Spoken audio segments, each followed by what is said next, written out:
Good morning, one and all.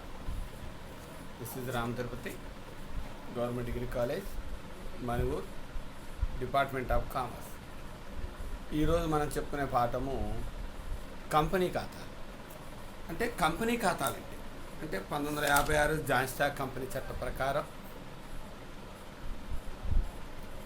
అంటే 1956 joint stock company ప్రకారం ఏముంటుందంటే సెక్షన్ 3 ప్రకారం భారత కంపెనీ చట్టం 1956 కింద ఏర్పడి రిజిస్టర్ అయిన కంపెనీ లేదా అమలులో ఉన్న కంపెనీ అని అర్థం.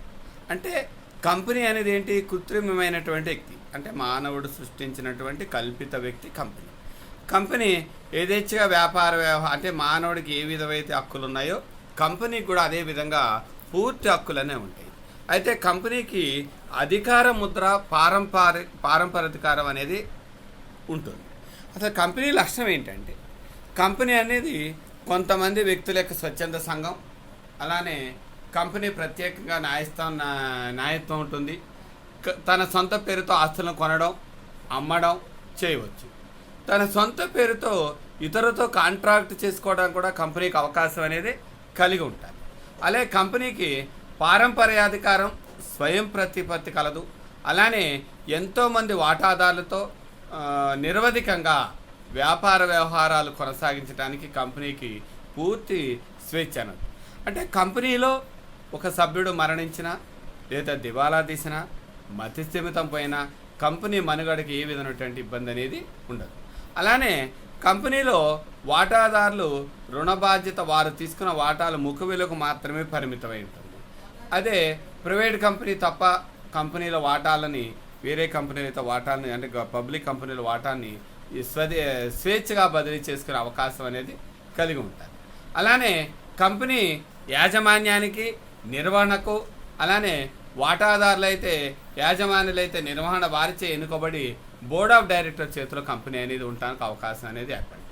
అయితే ప్రైవేట్ కంపెనీ స్థాపించడానికి అంటే మనం ఇంతకుముందు చెప్పుకున్నాం, ప్రైవేట్ కంపెనీకి అయితే 2 ఉండాలి, పబ్లిక్ కంపెనీకి అయితే 7 ఉండాలి. అయితే ప్రైవేట్ కంపెనీకి అయితే కనీసం ఇద్దరు సభ్యులు ఉండాలి. అందులో గరిష్ట సభ్య సంఖ్య 50.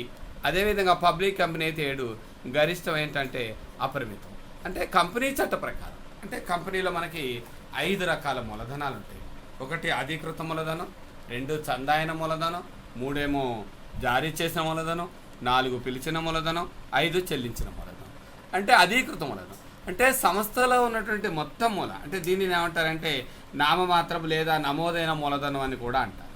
అంటే సంస్థాపన పత్రంలో పేర్కొన్న మేరకు కంపెనీ జీవిత కాలంలో సేకరించదగిన గరిష్ట మూలధనాన్ని మొత్తాన్ని ఏమంటారంటే అధీకృత మూలధనం అంటారు.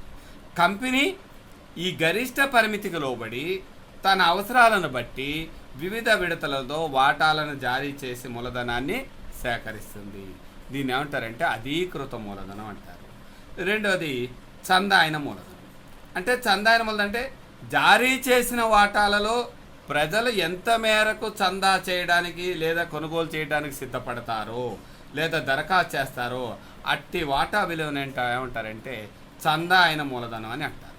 అంటే ప్రజలు చందా చేసిన వాటాలను జారీ చేసిన వాటాలకు సమానంగా కానీ లేదా అంతకంటే తక్కువగా కానీ ఉండవచ్చు. అంటే మనం ఎంతైతే జారీ చేసామో అంత చందా అవ్వాలని లేదు, కొద్ది మాత్రమే చందా అయ్యే అవకాశం అనేది ఏర్పడుతూ ఉంటుంది. అలానే జారీ చేసిన మూలధనం అంటే ఇవ్వబడిన లేదా ఒక తేదీ నాటికి కంపెనీ వివిధ విడతలలో జారీ చేసిన వాటాలను సంచిత వాటాలని జారీ చేసిన మూలధనం అంటారు. అంటే ప్రజలకు ఇతర సంస్థలకు కానీ వ్యక్తులకు కానీ చందా చేయమని కోరితే ఎన్ని వాటాలైతే అమ్మచూపుతారో అట్టి వాటా విలువను జారీ చేసిన మూలధనం అంటారు. అయితే ఈ జారీ చేసిన మూలధనం అధీకృత మూలధనానికి సమానంగా కానీ లేదా అంతకంటే తక్కువగా కానీ ఉండవచ్చు. అంటే మనం ఎన్ని వాటాలు అయితే అంత ఎక్కువగా ఉండొచ్చు, లేకపోతే తక్కువగా ఉండే అవకాశం అనేది జరుగుతుంది. అలానే పిలిచిన మూలధనం అంటే ప్రజలు చందా చేసిన వాటాలు వాటి యొక్క విలువకు చెల్లించమని కంపెనీని కోరితే అలాంటి దాన్ని ఏమంటారంటే పిలిచిన మూలధనం అంటారు. అంటే చందా అయిన మూలధనం కంటే పిలిచిన మూలధనం తక్కువగా ఉన్నట్లయితే కంపెనీ వాటా పూర్తి విలువకు చెల్లించమని కోరే అవకాశం ఉంది. 5వది చెల్లించిన మూలధనం. అంటే కంపెనీ వాటాలతో చెల్లించమని కోరిన మొత్తానని వాటాలకు చెల్లించిన మొత్తాన్ని చెల్లించిన మూలధనం అంటారు. అంటే వాటాదారులు పిలుపులను చెల్లించని లేదా చెల్లించబడని సందర్భాల్లో పిలిచిన మూలధనం కంటే చెల్లించిన మూలధనం తక్కువగా ఉండే అవకాశాన్ని కూడా ఏర్పడుతుంది. యాక్చువల్గా జాయింట్ స్టాక్ కంపెనీ చట్టం ప్రకారం మనకి మూలధనాలు 5 రకాలు. 1 అధీకృత మూలధనం, 2 చందాయిన మూలధనం, 3 జారీ అయిన మూలధనం, 4 పిలిచిన మూలధనం, 5 చెల్లించిన. అయితే ఈ రెండింటికంటే కూడా మనకి ఎక్కువగా గోచరించేది ఏంటంటే 1 ఆధిక్య వాటాలు, ఈక్విటీ వాటాలు. మనకి 4 మార్కులు కూడా అడుగుతాడు. ఆధిక్య వాటాలు అనగానేమి, ఈక్విటీ వాటాలు అనగానేమి చూపించమనే సందర్భం కూడా జరిగే అవకాశం అనేది ఏర్పడుతూ ఉంటుంది. అలాంటి సందర్భంలో అంటే దేనిని ఆధిక్య వాటాలు అంటారు, దేనిని ఈధిక్య వాటాలు అంటే ఆధిక్య వాటాలు అంటుందని ఏం చేసుకుంటాం మనం, లాభాలు లేని సంవత్సరం తాలూకు డివిడెండ్లను భవిష్యత్తులో కంపెనీ లాభాలు ఆర్జించిన సంవత్సరం సంచితం చేసి చెల్లించినట్లయితే అటువంటి వాటాలను ఏమంటామంటే మనం సంచిత వాటాలు అంటాం. అనగా ఏ సంవత్సరంలోనైనా కంపెనీ లాభాలు ఆర్జించినచో చెల్లించిన డివిడెండ్ బకాయిగా భావించి తదుపరి సంవత్సరాలలో వచ్చే లాభాల నుంచి చెల్లిస్తారు. ఆ విధంగా సంచిత ఆధిక్య వాటాలు అన్ని సంవత్సరాలకు కంపెనీ లాభాల నుండి డివిడెండ్ పొందడానికి అవకాశం అనేది ఏర్పడుతూ ఉంటుంది. అలానే విమోచనీయ ఆధిక్య వాటాలు ఉంటాయి. అంటే యాక్చువల్గా మన ఆధిక్య వాటా అంటే ఏం కావాలా, ఒక కంపెనీ జీవిత కాలంలో నిర్ణీతమైన రేటు ప్రకారం డివిడెండ్ చెల్లింపు కానీ కంపెనీ పరిసమాప్తి సందర్భంలో మూలధనాన్ని ఈక్విటీ వాటాదారుల కంటే ముందే చెల్లించుటకు అను 2 విషయాల్లో ఆధిక్యం కలిగిన వాటాలను ఆధిక్య వాటాలు అంటారు. ఆధిక్య వాటాలకు కంపెనీ సాధారణ సమావేశంలో పాల్గొనే అధికారం కానీ ఓటు హక్కు కానీ ఉండవు. అయితే వాటాదారులు ఆసక్తి సంబంధించిన అంశాలపై మాత్రమే ఓటు హక్కు అనేది ఉంటుంది. అంటే ఇక్కడ అర్థం ఏంటి, ఆధిక్య వాటాలు అనేది అంటే నష్టంలో అయితేనేమో ముందుంటాడు, లాభంలో అయితేనేమో చివరుంటాడు ఉండేవాడిని ఏమంటామంటే ఆధిక్య వాటాలు అంటాం. రెండోది ఈక్విటీ వాటాలు. అంటే ఈక్విటీ వాటాదారులు ఏం చేస్తారు, కంపెనీ యొక్క నిజమైన యజమాని అంటే ఈక్విటీ వాటాలపై డివిడెండ్ ప్రతి సంవత్సరం చెల్లించి తీరవాలనే విషయం లేదు. అంటే లాభాలు అధికంగా ఉన్నప్పుడు నిర్ణీత రేటు కన్నా వీరికి అధిక డివిడెండ్ ఉండవచ్చు. ఒకవేళ లాభాలే రాకుండా ఉంటే వీరికి డివిడెండ్ అనేది ఉండదు. కాబట్టి అంటే ఈ విధంగా అంటే ఆధిక్య వాటాలు కానీ ఈక్విటీ వాటాలు కానీ ఉండటానికి అవకాశం. అయితే ఈక్విటీ వాటాల మూలధనం రిస్క్ మూలధనం కూడా అంటారు. అయితే మనకి 4 మార్కులకి ఏమంటారంటే ఈక్విటీ వాటాలకి ఆధిక్య వాటాలకి తేడా ఏంటి అంటే ఈక్విటీ వాటాలకి ఆధిక్య వాటాలకి వ్యత్యాసం ఏంటని అడిగే అవకాశం ఉంటుంది. అందులో ఆధిక్య వాటాలు అంటే ఏం చేస్తామంటే ఈక్విటీ వాటాలు డివిడెండ్ కన్నా ముందే ఆధిక్య వాటాలు డివిడెండ్ చెల్లిస్తారు. అంటే ఈక్విటీ వాటాలపై డివిడెండ్కున్న ముందే ఆధిక్య వాటాలపై డివిడెండ్ చెల్లిస్తారు. అదే ఈక్విటీ వాటాలకి ఏం రాస్తాం, ఆధిక్య వాటాల మీద డివిడెండ్ చెల్లించిన తర్వాతే ఈక్విటీ వాటాదారులకు డివిడెండ్ అనేది చెల్లిస్తారు. డివిడెండ్ అంటే లాభంలో వాటి. రెండోది కంపెనీ పరిసమాప్తి సంబంధంలో రుణదాతలకు బయట వారికి అప్పులు తీర్చి వెంటనే ఈక్విటీ వాటాదారుల కంటే ముందే ఆధిక్య వాటాదారులు వాళ్ళ మూలధనాన్ని తిరిగి చెల్లిస్తారు. అంటే ఒకవేళ కంపెనీ ఏమైనా పరిసమాప్తి చెందితే ఈక్విటీ వాటాల కంటే ముందే ఎవరయ్యా నష్టపోయేది ఎవరంటే ఆధిక్య వాటా. అంటే ఈక్విటీ వాటాదారులకు ఏం చేయాలి, ఆధిక్య వాటాదారులు వారి మూలధనం చెల్లించిన తర్వాత ఈక్విటీ వాటాదారులకు చెల్లిస్తారు అని రాస్తారు. అలానే సంచిత ఆధిక్య వాటాదారులకు డివిడెండ్ బకాయి చెల్లిస్తారు. అండ్ ఆ ఈక్విటీ వాటాలతో అలానే మనం చదువుకోవాలి ఈక్విటీ వాటాలకి ఆధిక్య వాటాలకి తేడా. అయితే ఇక్కడ మనం మనకి 3rd సెమ్లో ఉన్నటువంటి ప్రకారం ఏం చేయాలంటే కంపెనీ ఫస్ట్ పార్ట్ ఉన్న దాని ప్రకారం మీకు సులభంగా అర్థం కావాలని ఏం చేశానంటే నేను చిట్టాపద్దులు ఉంటాయి, చిట్టాపద్దుకు ఆవజా ఖాతాలు వేయాలి, ఆవజా ఖాతాల ఆధారంగా ఖాతాలు వేయాలి, చిట్టాపద్దులు రాసి ఆవజా ఖాతాలు రాసి దాని ఆధారంగా బ్యాలెన్స్ షీట్ అనేది వేయాలి. దీనికి చిట్టాపద్దుల కంటే ముందు వేసానంటే చిట్టాపద్దులు త్వరగా అర్థం కావాలని ఒక వర్కింగ్ నోట్ తయారు చేశాను. దాని ప్రకారం చూద్దాం. అంటే వర్కింగ్ నోట్ తయారు చేసి దాని ప్రకారం ఇచ్చేసాను. నెంబర్ 1 చూడండి ఏం రాశాను, జారీ చేసిన ఈక్విటీ వాటా మూలధనం, జారీ అయిన మూలధనం, డిస్కౌంట్ జారీ, వాటా ప్రీమియం. అంటే నెంబర్ 1లో మీకు 4 చూపించాను. అలానే నెంబర్ 2 వసూలైన ఈక్విటీ వాటా దరఖాస్తు సొమ్ము, వాటా మూలధన ఖాతాకు బదిలీ, రెండోదేమో వాటాలు పంపిణీ సొమ్ము, నెక్స్ట్ ఏమో వాటాలు కేటాయింపుకు సర్దుబాటు, మొదటి పిలుపు సర్దుబాటు. అంటే working notes number 1, working notes number 2, working notes number 3 ఏం చేశాను, రావాల్సిన పిలుపు సొమ్ము, వాటా మూలధన ఖాతాకు బదిలీ, పిలుపు సొమ్ము, అలానే ఇంకా కేటాయింపు బదిలీ ఇలా మీకు దాన్ని చూపించడానికి అవకాశం అనేది అంటే వర్కింగ్ నోట్స్ ప్రకారం మీకు దాన్ని వ్యత్యాసాన్ని చూపించుకుంటూ వచ్చాయి. అయితే దేనికి దాని అంటే అలానే రావాల్సిన పిలుపు సొమ్ము కూడా చూపించచ్చు. చూడండి, రావాల్సిన పిలుపు సొమ్ము,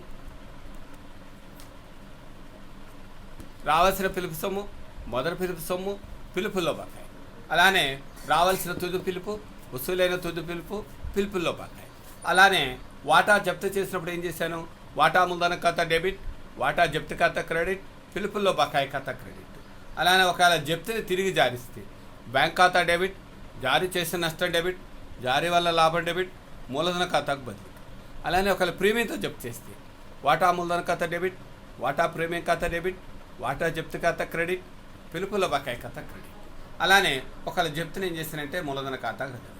దీన్ని బేస్ చేసి చిట్టా పద్ధతులు రాయాలి. అంటే డైరెక్ట్గా చిట్టా పద్ధతులు రాసి కూడా వేయచ్చు. కానీ వర్కింగ్ నోట్ చేస్తే ఏమవుతుందంటే ఏమైనా తప్పులు కానీ దిద్దులు కానీ ఏమైనా ఉన్నట్లయితే అందులో వెళ్ళటానికి అవకాశం అనేది ఏర్పడుతుంది. అందులో మీకు ఏం చూపించాను చూడనా. నెంబర్ 1 ఫస్ట్ దరఖాస్తు సొమ్ము వసూలైనప్పుడు అప్పుడు ఏం చేశాను, బ్యాంక్ ఖాతా డేటా టు వాటా దరఖాస్తు ఖాతా. అంటే ఫస్ట్ చిట్టాపద్దు వాటా దరఖాస్తు సొమ్ము వసూలైనప్పుడు చిట్టాపద్దు, బ్యాంక్ ఖాతా డేటా టు వాటా దరఖాస్తు ఖాతా. ఒకవేళ వాటా దరఖాస్తు సొమ్ము మూలధన ఖాతా బదిలీ చేశాను అనుకోండి, అప్పుడు వాటా దరఖాస్తు ఖాతా డేటా టు వాటా మూలధన ఖాతా పైన ఇచ్చేసాను నేరేషన్ దరఖాస్తు మూలధన ఖాతా బదిలీ. నెక్స్ట్ కేటాయింపు సొమ్ము రావాల్సినప్పుడు వాటా కేటాయింపు ఖాతా డేటా టు వాటా మూలధన ఖాతా. అలానే కేటాయింపు సొమ్ము వసూలైనప్పుడు బ్యాంక్ ఖాతా డేటా టు వాటా కేటాయింపు ఖాతా. అలానే మొదటి సొమ్ము రావాల్సినప్పుడు అంటే వాటా మొదటి పిలుపు ఖాతా డేటా టు వాటా మూలధన ఖాతా.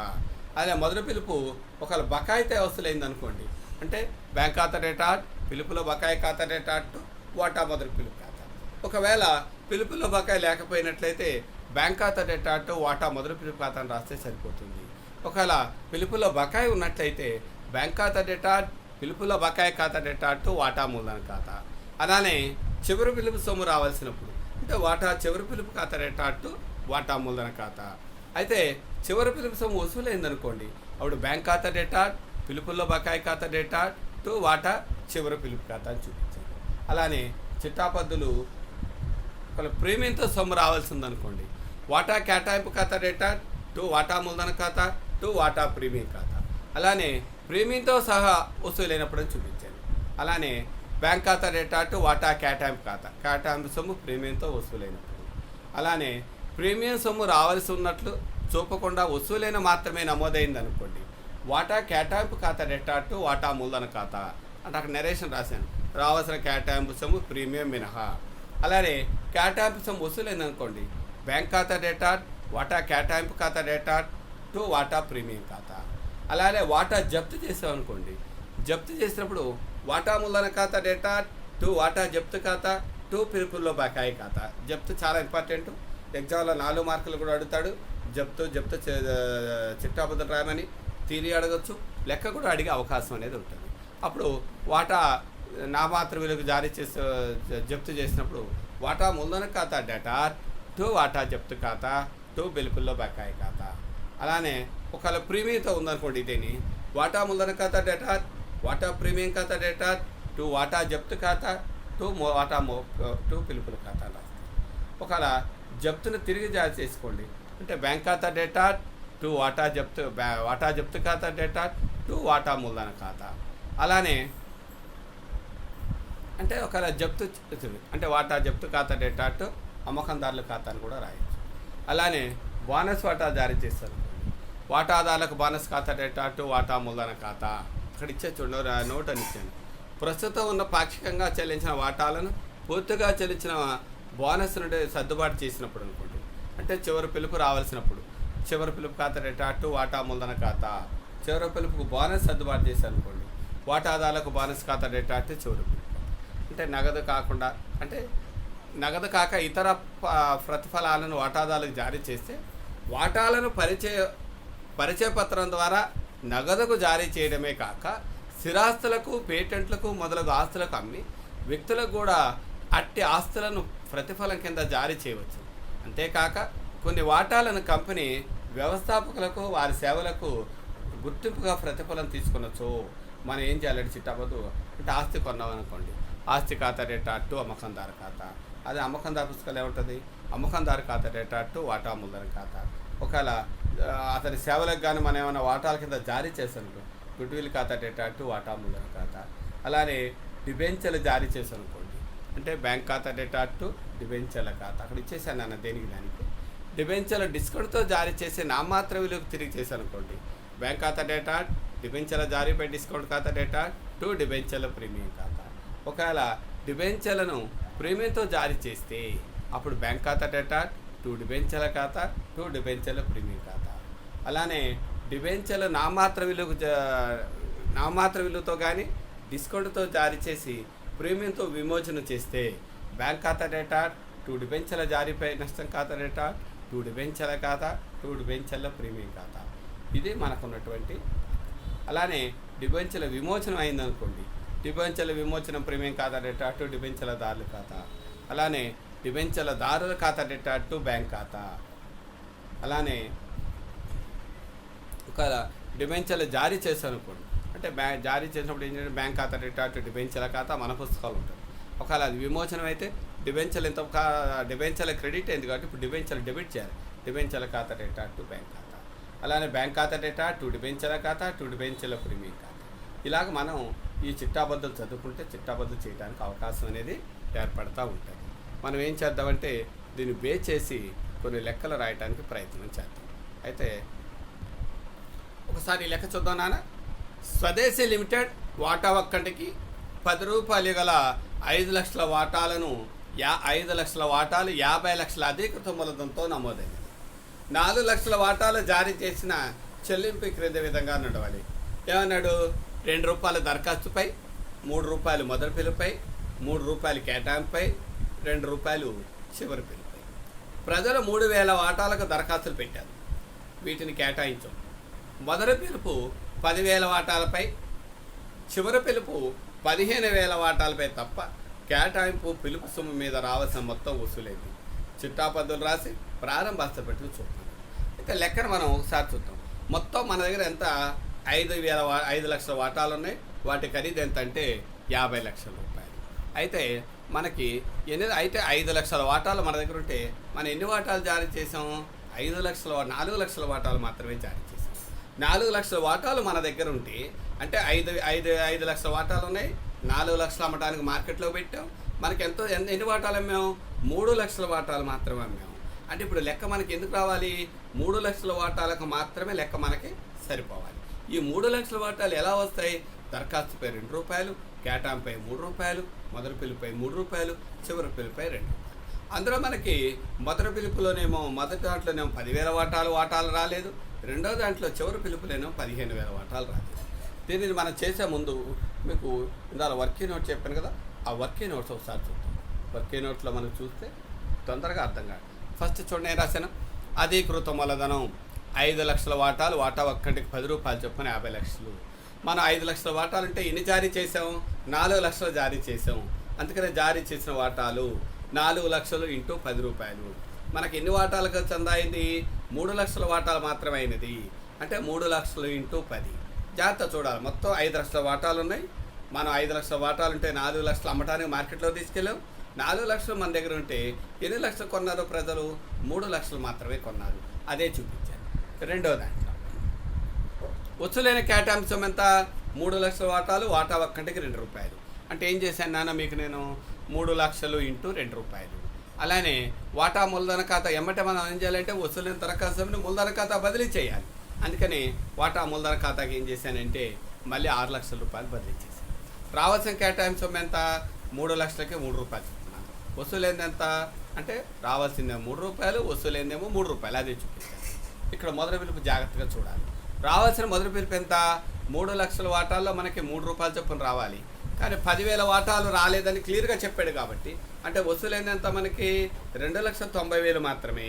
అంటే 2,90,000 ఇంటూ 3 రూపాయలు అంటే 8,70,000. అంటే బకాయి ఎంత ఉంది మనకి, 10,000 ఉంది కదా, 10,000 ఇంటూ 3 అంటే 9 లక్షలు రావాలి, 8,70,000 వచ్చింది, 30,000 రూపాయలు బకాయి. అలానే రావాల్సిన తుది పిలుపు ఎంత? 3 లక్షల వాటాలు, వాటా ఒక్కటికి ₹2 అయితే 6 లక్షలు. మనకు వసూలు ఎంత నాన్న లెక్కలో? 15,000 వాటాలు రాలేదని, అంటే 10,000 ప్లస్ ఒక 15,000 అంటే మొత్తం ఎంత? అంటే 15,000 వాటాలు, అంటే 15,000 వాటాలు అంటే ₹30. 30,000 అదంతా 2,70,000 అంటే 2,70,000 చూపించాలి. దీనికి చిట్టాపద్ధతి చూపించాలి. అంటే చిట్టాపద్ధతులు రాసా. ఫస్ట్ చిట్టాపద్ధతి అంటే ఒకవేళ మీరు వర్కింగ్ నోట్స్ రాకపోయినా సరే ఫస్ట్ చిట్టాపద్ధతి ఏమనుకుంటాం? బ్యాంక్ ఖాతా డేటా అటు వాటా దరఖాస్తు ఖాతా, అంటే ఈక్విటీ వాటా దరఖాస్తు ఖాతా రాయాలి కాబట్టి డైరెక్ట్గా చూపించాలి. బ్యాంక్ ఖాతా డేటా అటు ఈక్విటీ దరఖాస్తు ఖాతా, అంటే వసూలైన దరఖాస్తు ఎంత? 6 లక్షలు. వసూలైన దాన్ని ఏం చేయాలి? మూలధన ఖాతాకు బదిలీ చేయాలి. అప్పుడు చిట్టాపద్ధతి ఏది వేస్తాం? ఈక్విటీ వాటా దరఖాస్తు ఖాతా డేటా అటు వాటా మూలధన ఖాతా అని చూపించచ్చు. నెక్స్ట్ రెండోది రావాల్సిన కేటాయింపు ఖాతా డేటా అటు ఈక్విటీ వాటా మూలధన ఖాతా, అంటే కేటాయింపు సొమ్ము రావాల్సినందున వసూలైన దాన్ని బ్యాంకు మళ్ళించాలి కదా. బ్యాంక్ ఖాతా డేటా అటు ఈక్విటీ వాటా కేటాయింపు ఖాతా, అంటే వసూలైన కేటాయింపు సొమ్ము ఈక్విటీ వాటా. ఇప్పుడు జాగ్రత్త రావాల్సిన పిలుపు, అంటే ఈక్విటీ వాటా మొదటి పిలుపు ఖాతా డేటా అటు ఈక్విటీ వాటా మూలధన ఖాతా. ఏం రాశాను? రావాల్సిన ఈక్విటీ వాటా. మనకి 9 లక్షలు వచ్చిందా? 9 లక్షలు రాలేదు. మనకి వచ్చిందంత 8,70,000. అప్పుడు ఏం రాశాను? బ్యాంక్ ఖాతా డేటా టు ఈక్విటీ వాటా, పిలుపుల్లో బకాయి ఖాతా టు వాటా. మీకు ఇందా చూపించే కదా, బ్యాంక్ ఖాతా డేటా పిలుపుల్లో బకాయి ఖాతా డేటా టు ఈక్విటీ వాటా మొదటి పిలుపు ఖాతా, అంటే బకాయి మొదటి పిలుపు. అలానే చెరువు పిలుపు కూడా ఏదంటే వాటా తొలి పిలుపు ఖాతా డేటా టు వాటా మూలధన ఖాతా. కానీ మనకు అంత వచ్చిందా? రాలేదు. ఎంత వచ్చింది? బ్యాంక్ ఖాతా డేటా పిలుపులో బకాయి ఖాతా డేటా టు ఈక్విటీ వాటా మూలధన ఖాతా. అంటే ఇలాగ మనం దీనికి చిట్టాపద్ధతులు రాయాలి. అంటే చిట్టాపద్ధతులు రాసిన తర్వాత చిట్టాపద్ధతుల ఆధారంగా మన ఆవాజ్య ఖాతాలు వేయాలి. ఎక్కువ ఆవాజ్య ఖాతాలు ఇప్పుడు ఏవేయాలంటే 1 బ్యాంక్ ఖాతా, 2 మూలధన ఖాతా, 3 పిలుపులో బకాయి ఖాతా ఉంది కాబట్టి పిలుపులో బకాయి ఖాతా వేస్తాం. ఫస్ట్ మీకు ఏం చేస్తారంటే వాటా మూలధన చిట్టాపద్ధతుల ఆధారంగానే వాటా మూలధన ఖాతా ఎప్పుడు క్రెడిట్లో ఉంటుంది కాబట్టి ఫస్ట్ చిట్టాపద్ధతి ఏ రాసాం? బ్యాంక్ ఖాతా డేటా టు ఈక్విటీ వాటా బ్యాంక్ ఖాతా డేటా టు ఈక్విటీ వాటా దరఖాస్తు ఖాతా అని రాశాను. కాబట్టి ఈక్విటీ వాటా దరఖాస్తు ఖాతాలు బై వాటా దరఖాస్తు 6 లక్షలు, బై కేటాయింపు 8, బై ఫస్ట్ మొదటి కాలు, బై ఫైన్. మొత్తం ఎంత నాన్న? 30 లక్షల రూపాయలు. నెక్స్ట్ అలానే బ్యాంక్ ఖాతా, అంటే బ్యాంక్ ఖాతా డేటా టు ఈక్విటీ వాటా దరఖాస్తు ఖాతా రాశాక బ్యాంక్ ఖాతాను ఏం చేయాలా? టు వాటా దరఖాస్తు, టు కేటాయింపు, టు మొదటి పిలుపు, టు తుది పిలుపు. మొత్తం నిల్వ తేల్చారు. 29,40,000. ఇక్కడ 8,70,000, 5,70,000. ఇప్పుడు పిలుపులో బకాయి మొదటి పిలుపులో 30,000 ఉంది, రెండో పిలుపులో 30,000 ఉంది. అందుకనే 30,000, 60,000 తేల్చిన నెల 60,000. ఇప్పుడు బ్యాలెన్స్ షీట్ వేసినప్పుడు ఏం చేస్తామంటే ఈక్విటీ వాటా ఇప్పుడు ఆధిక్య వాటా మూలధనాన్ని అండర్లైన్ మాత్రమే చేయాలి. గుర్తెట్టుకోవాలి విద్యార్థులు. అధీకృత మూలధనాన్ని ఇప్పుడు కూడా ఉపయోగించము, దానికి 2 గీతలు గీస్తాం. అందుకని ఇక్కడ ఏం చేశాను? చందాయిన మూలధనం 30 లక్షలు, పిలుపులో బకాయి మూలధనం నుంచి తీసేయాలి కదా. మూలధనం తీస్తే 29,40,000. బ్యాంక్ ఎంత ఉంది? 29,40,000. అంటే మనం ఏం చేయాలి? చిట్టాపద్ధతుల ఆధారంగానే ఫస్ట్ ఇచ్చిన లెక్కను 1కి 2 సార్లు చదువుకొని వర్కింగ్ నోట్ తయారు చేసి చిట్టాపద్ధతులు రాయాలి. చిట్టాపద్ధతులు కూడా కరెక్ట్గా 8 చిట్టాపద్ధతులు మాత్రమే. మనం ఇప్పుడు లెక్కలు ఏమొచ్చినాయి?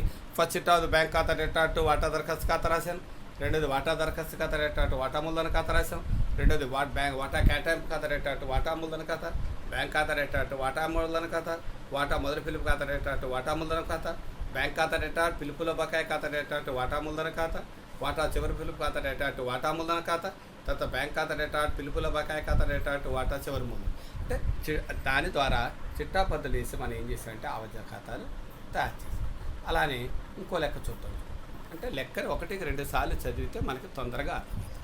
ఇక్కడ చూడండి, ఫాస్ఫరస్ కంపెనీ లిమిటెడ్ వాటా ఒక్కటికి ₹100 గల 10,000 వాటాలు జారీ చేసి చెల్లింపు ఈ క్రింద విధంగా ఉండవాలి.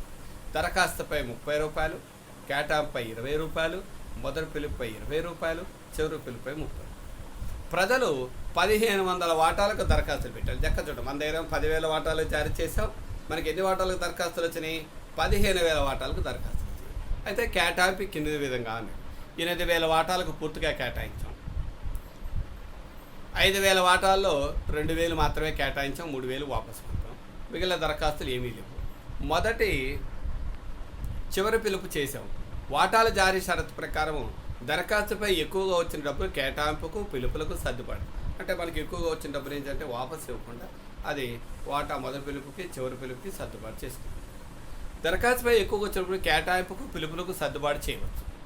పిలుపుల మీద రావాల్సిన మొత్తం వసూలైంది చిట్టాపద్దులు రాసి ఆ సేమ్ ఇందాల వర్కింగ్ నోట్స్లో మాత్రం తేడా లేదు, చిట్టాపద్దులు ఏం లేవు. కాకపోతే మనకి ఎక్కువగా వచ్చే డబ్బులు సర్దుబాటు మాత్రం చేయలేదు. దీన్ని మనం చెయ్యాలంటే వర్కింగ్ నోట్స్ ముందు working notes main. Working notes వచ్చేస్తే లెక్క సార్. ఫస్ట్ చూడండి, ఫస్ట్ జారీ చేసిన మూలధనం 10,000 వాటాలు జారీ చేసాం కాబట్టి 10,000 చూపించాం. కాకపోతే వసూలైంది ఎంత మనకి దరఖాస్తు మొత్తం వసూలైన సొమ్ము ఎంత 15,000 వాటాలకు 30 రూపాయలు చొప్పున వస్తుంది. చూడండి అన్న చూపించాను 15,000 ఇంటూ 30. కాకపోతే మనకు రావాల్సింది ఎంత వాటా మూలధన ఖాతా మనం ఎంత బదిలీ చేయాలి 10,000 వాటాలకు మాత్రమే బదిలీ చేయాలి కాబట్టి 10,000 ఇంటూ 30 అంటే కేటాయింపుకి ఎంత సర్దుబాటు చేసాం 2,000 అంటే మొత్తం మనకి 15,000 వాటాలు వచ్చిన 3,000 వాటాలు చేసాం, 2,000 వాటాలు వాపసు పంపాం కాబట్టి అంటే 2,000 వాటాలు ఇంటూ కేటాయింపు సొమ్ము 20 రూపాయలు కేటాయింపు సర్దుబాటు చేసాం. అలానే వాపసు పంపింది ఎంత 2,000 వాటాలు వాపసు పంపాం, 3,000 వాటాలు వాపసు పంపాం అంటే 2,000 ఇంటూ 30 అంటే మొదటి పిలుపు సర్దుబాటు 2 అంటే ఆ 2,000ని మొదటి పిలుపు చివరి పిలుపు ఎక్కువగా వచ్చిన డబ్బుని సర్దుబాటు చేశాం. ఇక్కడ మీకు అర్థమవుతుంది. మొత్తం చూడండి 10,000 వాటాలు మనకి 20 రూపాయలు చొప్పున రావాలి.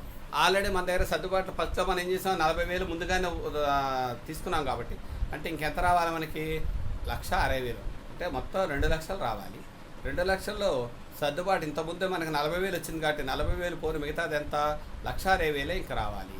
అలానే మొదటి పిలుపులో రావాల్సింది ఎంత మొదటి పిలుపు 2 లక్షలు రావాలి. అక్కడ మొదటి పిలుపులో కూడా మనం ఎంత సర్దుబాటు చేసాం 40,000 సర్దుబాటు చేసాము. 40,000 పోతే ఇంకెంత ఉంది 1,60,000 రావాలి. అలానే తుది పిలుపు ఎంత ఉంది 3 లక్షలు రావాలి.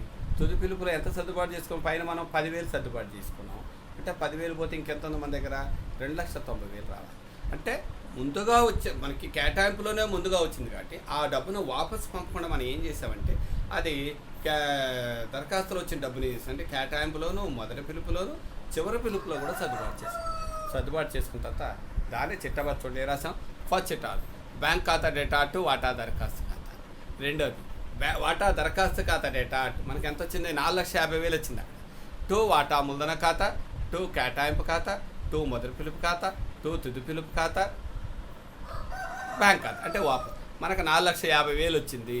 మనకు కావాల్సింది 3,50,000 3 లక్షలు అంటే ఇంకా మన దగ్గర ఎంత ఉంది 1,50,000 ఎక్సెస్ ఉంది. కేటాయింపులో 40,000 సర్దుబాటు చేసుకున్నాను, మొదటి పిలుపులో 40,000 సర్దుబాటు చేసాం, తుది పిలుపులో 40,000 సర్దుబాటు. వాడు వాపస్ అన్నాడు కాబట్టి వాపస్ ఎంత ఇచ్చాడు 60,000 రూపాయలు బ్యాంక్ ఖాతా నుంచి. అంటే చిట్టాపద్దు ఏరాలా వాటా దరఖాస్తు ఖాతా డేటా టు వాటా మూలధన ఖాతా, టు వాటా కేటాయింపు ఖాతా, టు వాటా మొదటి పిలుపు ఖాతా, టు వాటా తుది పిలుపు ఖాతా, టు బ్యాంక్ ఖాతా అంటే ఎక్సెస్ సొమ్మును తిరిగి బదిలీ చేస్తుంది. తర్వాత కేటాయింపు ఖాతా డేటా టు వాటా మూలధనం. ఇక్కడ బాగా గుర్తెట్టుకోవాలి కేటాయింపు సొమ్ము మన దగ్గర ఎంత ఉంది 2 లక్షల రూపాయలు ఉంది. కానీ మనకి ఇక్కడ కేటాయింపు పోను ఎంత ఉంది బ్యాంక్ ఖాతా డేటా టు వాటా కేటాయింపు 1,60,000 చూపించానంటే సర్దుబాటు పోను అంటే మనకు ఆల్రెడీ 40,000 ముందే వచ్చింది కాబట్టి 1,60,000 చూపించాను.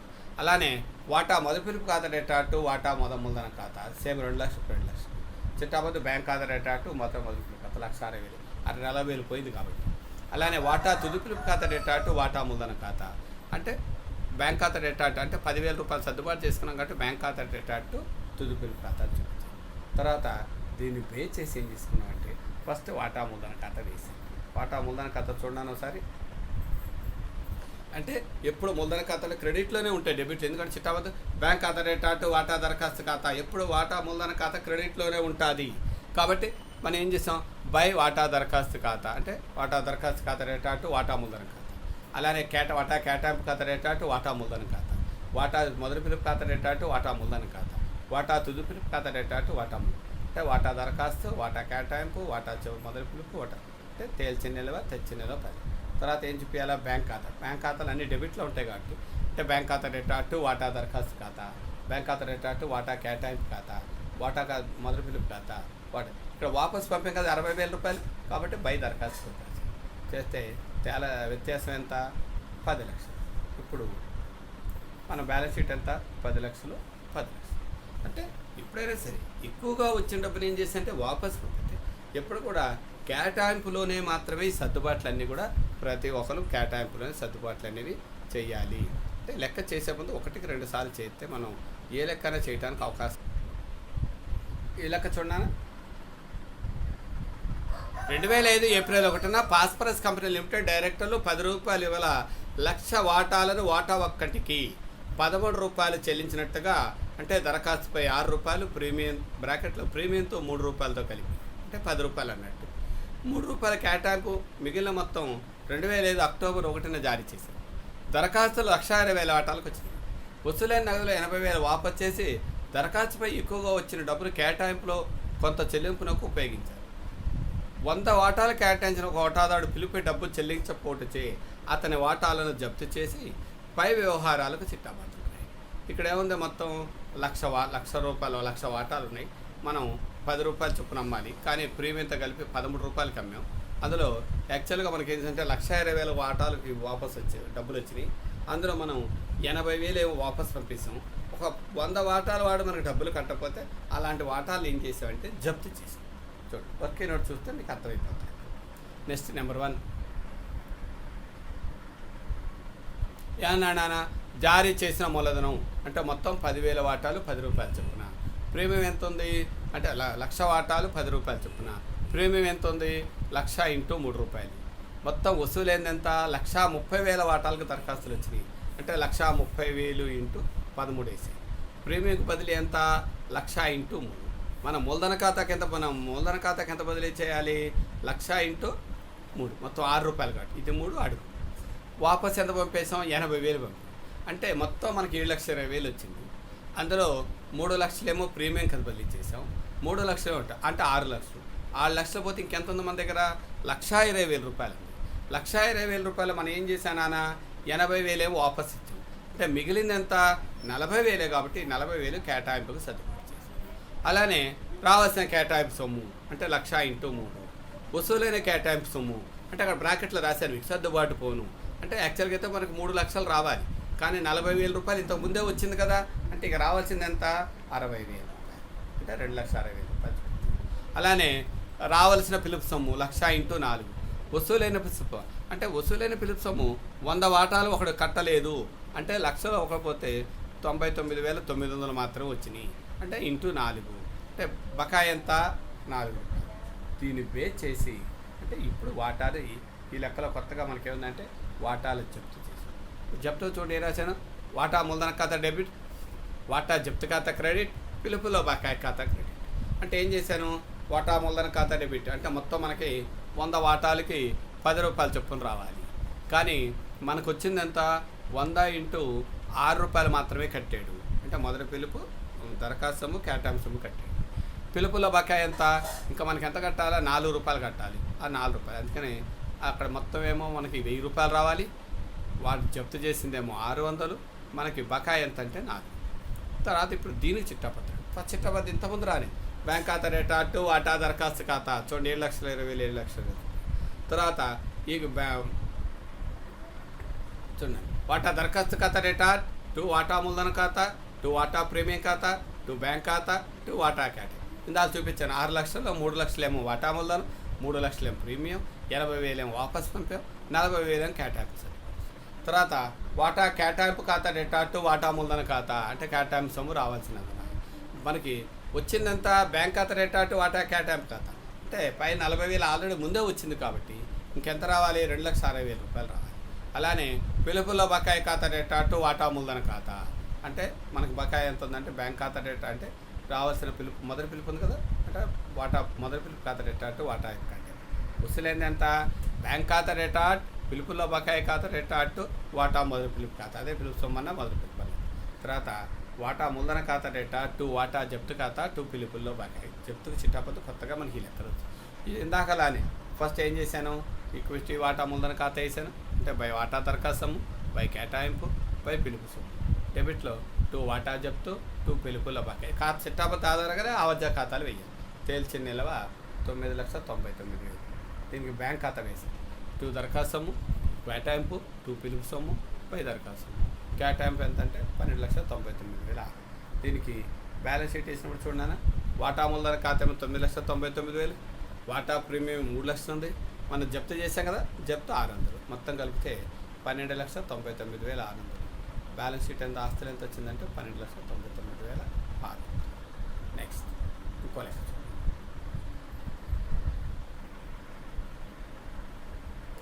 ఒక లిమిటెడ్ కంపెనీ 10 రూపాయలుగా విభజించబడిన 5 లక్షల అధీకృత మూలధన లోన్. వీటిలో 8,000 వాటాలు భవనం కొనుగోలుకు పూర్తిగా చెల్లించినగా జారీ చేయాలి. ప్రజల 16,000 వాటాలు జారీ చేయబడినవి. దరఖాస్తుపై 5 రూపాయలు, కేటాయింపై 3 రూపాయలు, పిలుపులపై 2 రూపాయలు చెల్లించాలి. వాటాలపై బాకీ ఉన్న మొత్తం వసూలేదు. కానీ 750 వాటాలు కేటాయించబడిన ఒక అతను మాత్రం దరఖాస్తు మాత్రమే చెల్లించాడు. అతను నోటీస్ ఇచ్చిన తర్వాత అతని వాటాలు జప్తు చేయబడినవి. వెంటనే ఆ వాటాలను ఒక్కొక్కటి 7 రూపాయల చొప్పున తిరిగి జారీ చేశారు. కంపెనీ పుస్తకాల్లో పై వ్యవహారాలకు చిట్టాపత్తులు రాసి ఆస్తులు. మళ్ళీ దీనికి మన ఏం లేదు, ప్రతిదానికి ఫస్ట్ లెక్కలు 1, 2 మొత్తం అందరూ 10 లక్షల అధికృత మూలధనం ఉంది. అందులో మనం ఏం చేస్తుంటే 8,000 వాటా అంటే దాన్ని మనం 5 లక్షలు బై 10 చేస్తే ఎంత వస్తుంది? 50,000 వాటాలు వస్తాయి. అందులో 8,000 వాటాలతో భవనం కొన్నాం, 16,000 వాటాలు ప్రజలకు జారీ చేసాం. 16,000 వాటాలకు లెక్క మనం చెయ్యాలి. వర్కింగ్ నోట్స్ వస్తే లెక్క వచ్చింది. ఫస్ట్ చూడండి, అధీకృత మూలధనం 5 లక్షల రూపాయలు చూపించేసి జారీ చేసిన మూలధనం 24,000 వాటాలు. ఎందుకంటే ఇక్కడ వాటాల్లో మనం భవనం 8,000 రూపాయలు భవనం కొనేసాం చూడండి, 10,000 పోయింది. మొత్తం దాన్ని బై 5తో భాగిచ్చేస్తే మనకి ఏం చేస్తుంది? 25,000 వాటాల్లో మనం ఏం చేసాము?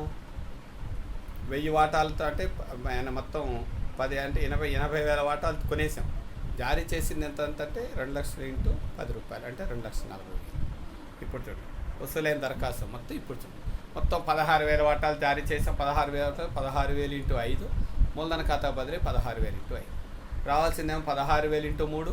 వసూలైందేమో అక్కడ 750 వాటాలు బకాయి ఉంది కాబట్టి 15,250 ఇంటూ 3 వేశాను. 750 పిలుపుల బకాయి వేసాను. అలానే రావాల్సిన పిలుపు సొమ్ము 15,000 ఇంటూ 2 వసూలైతే 15,250, 16,000 రాలేదు కాబట్టి పిలుపుల్లో బకాయి. దీన్ని ఏం చేసాము? మీకు ఇక్కడ వర్క్ జప్తు చేశాను. 750 వాటాలు జప్తు చేసాం. జప్తుని తిరిగి జారీ చేసాం. దీన్ని బేస్ చేసుకుని మనం ఏం చేసామంటే ఫస్ట్ ఇక్కడ చిట్టాపత్తి ఫస్ట్ భవనం కొన్నాం. భవనం ఖాతా రేట్ అటు ఈక్విటీ వాటా మూలధన ఖాతా. ఎవరైనా అంత ఆస్తి కొన్నప్పుడు చిట్టాపత్తి ఏం రాస్తాం? ఆస్తి ఖాతా రేట్ అటు ఈక్విటీ వాటా మూలధన ఖాతా రాసాం. తర్వాత దీన్ని బ్యాంక్ ఖాతా బదిలీ చేశాను. బ్యాంక్ ఖాతా రేట్ అటు వాటా దరఖాస్తు ఖాతాకు బదిలీ చేశాను. ఇప్పుడు మనం రాసే చిట్టాపత్తి స్టార్ట్.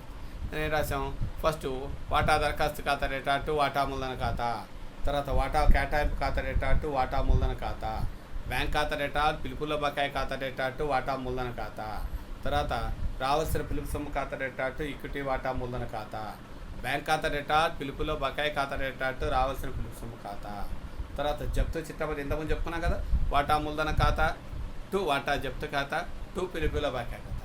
ఇక్కడ జప్తు తిరిగి జారీ చేసాం కాబట్టి ఇక్కడ ఏంటంటే జారీ చేస్తే డబ్బులు వస్తాయి మనకి. అంటే బ్యాంక్ ఖాతా డేటా టు వాటా జప్తు ఖాతా టు వాటా మూలధన ఖాతా. అంటే ఈ జప్తుకిని పిలుపులో పైకి ఉన్న తేడాను ఏం చేయాలంటే మూలధన ఖాతా బదిలీ చేయాలి. అంటే వాటా జప్తు ఖాతా డేటా టు మూలధన రిజర్వ్ ఖాతాని బదిలీ చేయాలి. చేసిన తర్వాత మళ్ళీ ఇందాకలాని ఈక్విటీ వాటా మూలధన ఖాతా వేసాను. ఈక్విటీ వాటా మూలధన ఖాతా అంటే బై దరఖాస్తు, బై కేటాయింపు, బై పిలుపు, బై బ్యాంక్. డెబిట్లో టు వాటా జప్తు 3,750, టు పిలుపుల బకాయి 3,250, తేల్చిన నెలలో 2,40,000. అంటే చిట్టాపద్దుల ఆధారంగానే ఆవధ్య ఖాతాలు వెయ్యాలి కాబట్టి ఈక్విటీ వాటా మూలధన ఖాతా వేసాం. దీన్ని బేస్ చేసి ఎంత వచ్చింది? 2,40,000 తేల్చిన నెల బై తెచ్చింది. తర్వాత వాటా జప్తు ఖాతా వేసాను. ఇక్కడ జప్తు చేసాక మొత్తం జప్తేస్తే మొత్తం 3,750, 2,250 తీస్తే 1,500 రూపాయలు. అలానే అప్పుడు ఈక్విటీ వాటా మూలధన ఖాతా వేసాను. ఈక్విటీ వాటా మూలధన ఖాతా కూడా ఇస్తే మనకు అదే వచ్చింది 2 లక్షలు. ఇప్పుడు వాటా జప్తు ఖాతా, దీన్ని బ్యాంక్ ఖాతా వేయాలి. బ్యాంక్ ఖాతాలో డెబిట్ ఉంటాయి అనుకున్నాం కదా, టు వాటా దరఖాస్తు, టు కేటాయింపు, టు పిలుపు, టు వాటా. ఇది తేల్చింది. దీన్ని బేస్ చేసి ఏం చేయాలా? మూలధన రిజర్వ్. ఇప్పుడు బ్యాలెన్స్ షీట్ మళ్ళీ ఇందాకలానే వాటా మూలధన ఖాతా, మూలధన రిజర్వ్, బ్యాంకు, ఇది వేసేది. ఇలా చేస్తే మనం లెక్క చేయడానికి అవకాశం అనేది ఏర్పడుతుంది. అలానే ఇప్పుడు నెక్స్ట్ చూద్దాం. ఇప్పుడు ఇంకో మోడల్ చూద్దాం. అంటే డిబెంచర్లు అంటే ఎలా ఉన్నాయి? ఇందాలేమో ఈక్విటీ వాటాలు, ఆధిక్య వాటాల మీద చూపించాం. కొన్ని సందర్భాల్లో మన ఎగ్జామ్లో డిబెంచర్లకు చూపించమంటాడు. అంటే అన్ని ఇదాల వాటా దరఖాస్తు ఖాతా రేట్ ఆటో రాసినప్పుడు కొన్ని ఇక్కడ డిబెంచర్ ఈక్విటీ వాటా దరఖాస్తు ఖాతా అని రాయాల్సి వస్తుంది. ఇక్కడ చూడండి అన్నాడు, హిందుస్థాన్ ఎలక్ట్రికల్ కంపెనీ 60 లక్షల రూపాయలు 7% డిబెంచర్లను డిబెంచర్ ఒక్కంటికి 1000 రూపాయల చొప్పున జారీ చేసింది. చెల్లింపు ఈ క్రింది విధంగా ఉండవలే: దరఖాస్తుపై 20%, కేటాయింపుపై 20%, మొదటి పిలుపుపై 30%, మిగిలిన మొత్తం 1 నెల తర్వాత డబ్బు 40,000 డిబెంచర్లపై పిలుపు సొమ్ము 600 డిబెంచర్లపై తప్ప మిగిలిన డబ్బు అంతా వసూలైంది. చిట్టాపద్దులు రాసి నగదు పుస్తకాన్ని ఆవచ్చా ఖాతాని చూపండి. ఫస్ట్ మళ్ళీ దీనికి అంతే వేసి ఇందాల వర్కీ నోట్స్ అంటే ఇందాలేమో డైరెక్ట్గా చేసిన ఇప్పుడు డిబెంచర్లు జారీ చేసిన మూలధనం అంటే ఎంత వేసాను 60 లక్షలు. నెక్స్ట్ డిబెంచర్లపై వసూలైన దరఖాస్తు సొమ్ము 60,000 × 200 అంటే శాతం అడిగాడు కాదు. డిబెంచర్ల మూలధన ఖాతాకు అలానే రావాల్సిన డిబెంచర్ల కేటాయింపు సొమ్ము అంటే వసూలైన డిబెంచర్ల కేటాయింపు సొమ్ము పిలుపుల్లో అంటే ఇందాక డిబెంచర్లకు అడిగాడు కాబట్టి అన్నింటిలో డిబెంచర్లు అనే పదాన్ని చూపిస్తున్నాను వర్కింగ్. రావాల్సిన డిబెంచర్ల మొదటి పిలుపు, వసూలైన డిబెంచర్ల మొదటి పిలుపు, పిలుపుల్లో బాకీ అంటే ఏం చేస్తాను 600 × 300, 5,400 × 300, 600 పిలుపుల బాకీ ఎందుకంటే 600 × 300 అదే రావాల్సిన తుది పిలుపు, వసూలైన పిలుపు. చిట్టాపద్ధతులు చూడండి. బ్యాంక్ ఖాతా డేటా అటు డిబెంచర్ల దరఖాస్తు ఖాతా ఇందాక మన బ్యాంక్ ఖాతా డేటా అటు వాటా దరఖాస్తు ఖాతా చూపించాం. ఇక్కడ డిబెంచర్లు చూపించాం కాబట్టి బ్యాంక్ ఖాతా డేటా అటు డిబెంచర్ల దరఖాస్తు ఖాతా, డిబెంచర్ల దరఖాస్తు ఖాతా డేటా అటు డిబెంచర్ల మూలధన ఖాతా, డిబెంచర్ల కేటాయింపు ఖాతా డేటా అటు డిబెంచర్ల మూలధన ఖాతా, పిలుపుల బకాయి ఖాతా, బ్యాంక్ ఖాతా టు డిబెంచర్ల ఖాతా అంటే అన్ని దగ్గర రాసిన తర్వాత చిట్టాపద్ధతి రాసేటప్పుడు కూడా ఇటు మూలధన ఖాతాను వేయకూడదు. డిబెంచర్ల మూలధన ఖాతా బై దరఖాస్తు బై ఇవి మారవు. పైన మాత్రం మనకి ఏంటంటే డిబెంచర్ల కేటాయింపు మూలధన ఖాతాని ఏ రాశాను డిబెంచర్లు కేటాయింపు మొదటి పిలుపు చివరి పిలుపు టు తెచ్చింది. అలానే బ్యాంక్ ఖాతా తర్వాత దీన్ని పే చేసుకుని మళ్ళీ పిలుపుల బకాయి కూడా ఉంది కాబట్టి పిలుపుల బకాయి ఖాతా కూడా పై తేల్చిన నిల్వ టు కేటాయింపు టు మొదటి పిలుపు టు చివరి దీన్ని పే చేసి బ్యాలెన్స్ వేసాను.